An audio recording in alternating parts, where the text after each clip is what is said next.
Hello friends, आज का हमारा टॉपिक है। आज के इस लेक्चर के अंदर पाइथन का नेक्स्ट कॉन्सेप्ट हम सीखने वाले हैं। पाइथन के अंदर फाइल हैंडलिंग को हम पढ़ रहे थे। फाइल हैंडलिंग का आज का हमारा टॉपिक है। आज हम सीखने वाले हैं विद स्टेटमेंट क्या होती है, किस प्रकार से वर्क करती है फाइल के लिए।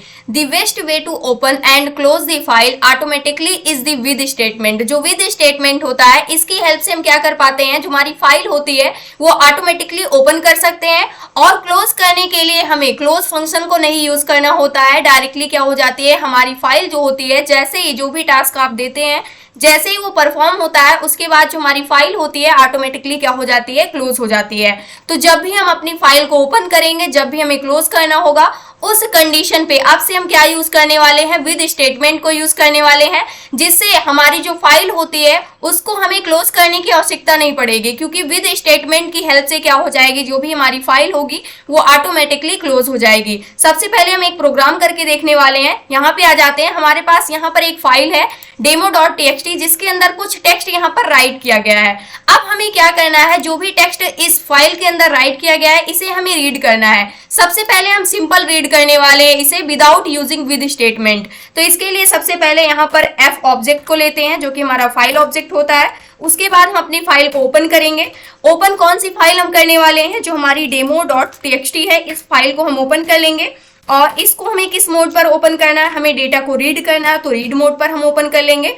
और इसके बाद हम क्या करने वाले हैं, प्रिंट कर देंगे। प्रिंट हमें क्या करना है, डायरेक्टली हम यहाँ पर प्रिंट करने वाले हैं। यहाँ से f.read फंक्शन को हम लेंगे, क्योंकि हम फाइल से डेटा को रीड करने वाले हैं और उसको हम प्रिंट भी करने वाले हैं।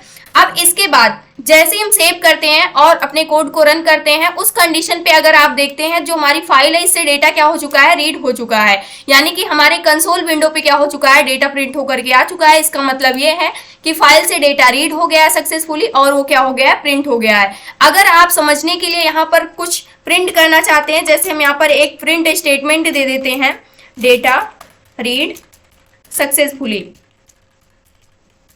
तो इस प्रकार से हम क्या कर सकते हैं, एक मैसेज पास कर देते हैं, जैसे हमें पता चलेगा कि हमारा जो डेटा है वो फाइल से क्या हो चुका है, रीड हो चुका है। यहाँ से कोड को हम रन करते हैं। उस कंडीशन पे आप देख सकते हैं, यहाँ से हमारा डेटा रीड हुआ। उसके बाद ये वाली स्टेटमेंट क्या हो गई, एग्जीक्यूट हो गई है, डेटा रीड सक्सेसफुली। अब मान लीजिए हमें क्या करना हुआ, यहाँ पर जब भी हम किसी भी फाइल को ओपन करते हैं, डेटा रीड करते हैं, राइट करते हैं, तो लास्ट में कंपलसरी क्या होता है, फाइल को क्लोज करना, जो कि हम भूल रहे हैं। तो यहाँ से हमें फाइल को क्लोज करने के लिए फाइल ऑब्जेक्ट को लेना होगा।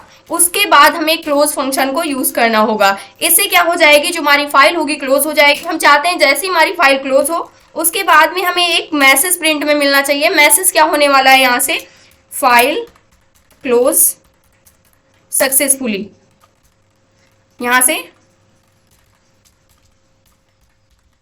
हमने मैसेज दे दिया और इसे करते हैं सेव, कोड को करते हैं रन।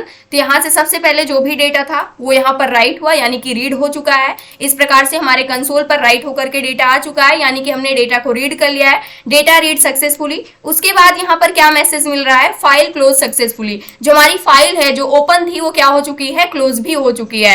अब मान लीजिए इसी सेम काम को हमें विद स्टेटमेंट की हेल्प से करना हुआ, तो उसको हम किस प्रकार से कर सकते हैं। इसके लिए अब हम कोड लिखने वाले हैं, यहाँ से यूजिंग विद स्टेटमेंट। इसके लिए सबसे पहले हमें क्या करना होगा, विद कीवर्ड को लिखना होगा। इसके बाद हम अपनी फाइल को ओपन करेंगे। तो इसके लिए ओपन फंक्शन को हम यूज करते हैं फाइल को ओपन करने के लिए। किस फाइल को ओपन करना है, demo.txt फाइल को हमें ओपन करना है।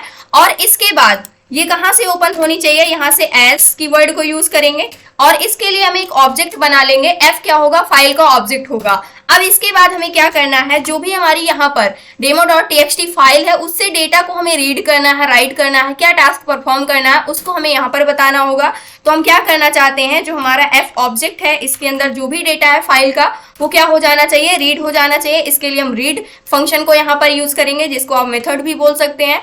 अब इसके बाद जो पहले का कोड है, इसको जो कि हमारा सिंपल था, इसको कमेंट आउट कर देते हैं, सेव करते हैं और कोड को यहाँ से कर देते हैं रन। तो यहाँ से अगर आप देखते हैं तो जो भी डेटा हमारी फाइल के अंदर यहाँ पर राइट था, वो क्या हो चुका है, हमारे कंसोल के ऊपर रीड हो चुका है।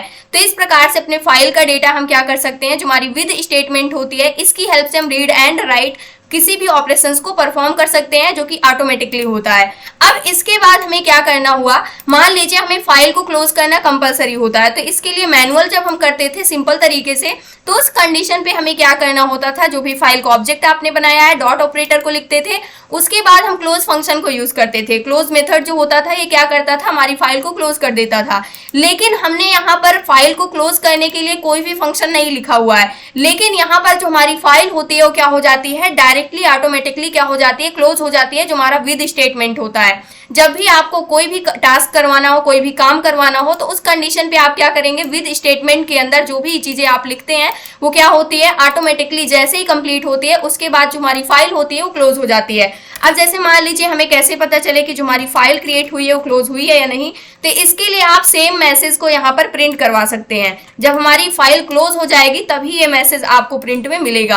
तो इस मैसेज को हमने यहाँ से क्या कर दिया, प्रिंट कर दिया। अब इसके बाद सबसे पहले फाइल से डेटा रीड होगा, उसके बाद क्या हो जाएगा, यहाँ पर ये वाला मैसेज हमारे पास प्रिंट होकर के आ जाएगा, फाइल क्लोज सक्सेसफुली। तो इस प्रकार से जो हमारी विद स्टेटमेंट होती है ये सबसे अच्छा तरीका होता है किसी भी फाइल को ओपन एंड क्लोज करने का, जिसके लिए आपको बार बार इस कोड को नहीं लिखना पड़ेगा, इस लाइन को नहीं लिखना पड़ेगा। तो ये था आज का हमारा टॉपिक। आई होप दोस्तों अगर आज की इन्फॉर्मेशन आपको अच्छी लगी हो तो प्लीज वीडियो को लाइक करना, चैनल को सब्सक्राइब करना और दोस्तों के पास शेयर करना।